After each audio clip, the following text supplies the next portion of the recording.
This is Mission Control, Houston. 102 days, 17 hours, and 34 minutes into the 34th expedition to the International Space Station. Space Station is in good shape this morning, currently in orbit about 253 miles above the ocean south of Australia. Current course will keep the station above water past New Zealand and across the Pacific Ocean until overflying the southern coast of Mexico, just north of Mazatlan. From there, it's going to overfly the middle of Texas and the midwestern United States, and then southern Ontario, Canada, very near to Sarnia, the birthplace of the station's next commander. Today is the 130th day in space for International Space Station Commander Kevin Ford and his flight engineer colleagues Oleg Novitsky and Yevgeny Tarelkin. Those two are less than 2 weeks away now from their scheduled return to Earth. It is the 73rd day in space for their three crewmates, flight engineers Roman Romanenko, Chris Hadfield, the Canadian Space Agency, and Tom Marshburn. They've been on the space station since shortly before Christmas and are going to be there up through May. On board right now, we've got a live look inside the Destiny laboratory. That's Tom Marshburn closest to the camera. He and Kevin Ford have been working on training for grapple and berthing of the Dragon cargo ship. That is about the only real task that they've had on their schedule today. They and Chris Hadfield have most of the day off, both yesterday and today, because of extra work that is on their schedule this weekend that is related to the arrival of the Dragon. Right now, Hadfield is scheduled for an exercise session. And in the Russian segment of the space station, flight engineer Oleg Novitsky is updating the inventory management system, Yevgeny Tarelkin exercising on the TVIS treadmill, and Roman Romanenko taking some surface samples for a Russian monitoring experiment.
here in the International Space Station Flight Control Room. The Orbit 2 team of flight controllers has been listening to Flight Director Dina Cantella, as well as the flight controllers from the flight director from the SpaceX control room, as the teams are working in the through the timelines and since the launch of the Dragon spacecraft. That took place at 9:10 Houston time this morning, 9:10 Central Time. As the Dragon launched on time from the Cape Canaveral Air Force Station.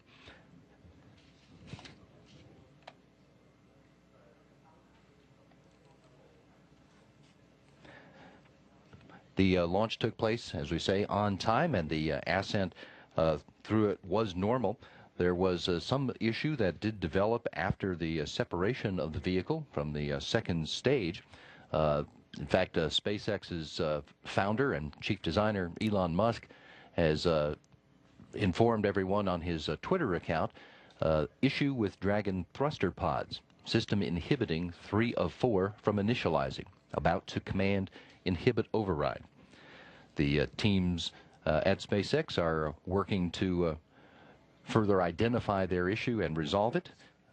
Here in Houston, Dina Cantella telling her team that they will be ready to do whatever is necessary to assist the SpaceX team as they work through the issue that is developed. In the meantime, we have an opportunity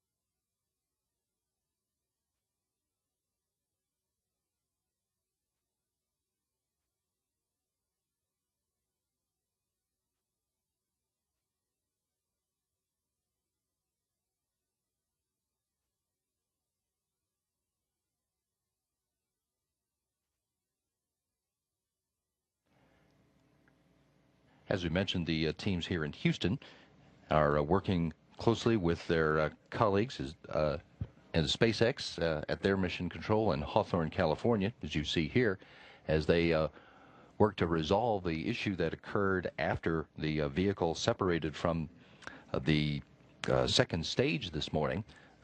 SpaceX's Elon Musk has tweeted a couple of times this morning, first to say that there was an issue with the Dragon thruster pods, that the system was inhibiting 3 of 4 of them from initializing, and that they were working to command the inhibit override. He has subsequently tweeted that they are holding on solar array deployment until at least 2 thruster pods are active. So the solar arrays on the Dragon spacecraft have not been commanded to deploy, and the teams there are holding on that until they can get the thruster pods activated.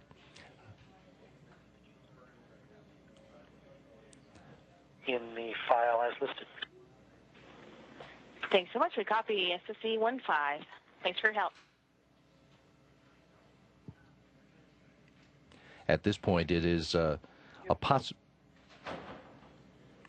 this point, we understand that it is a possibility that a part of that response to the issue may be a rearrangement of the planned burn sequences for the Dragon spacecraft. The rendezvous burns that were planned out for it to make its rendezvous to the International Space Station on Saturday morning. That may occur.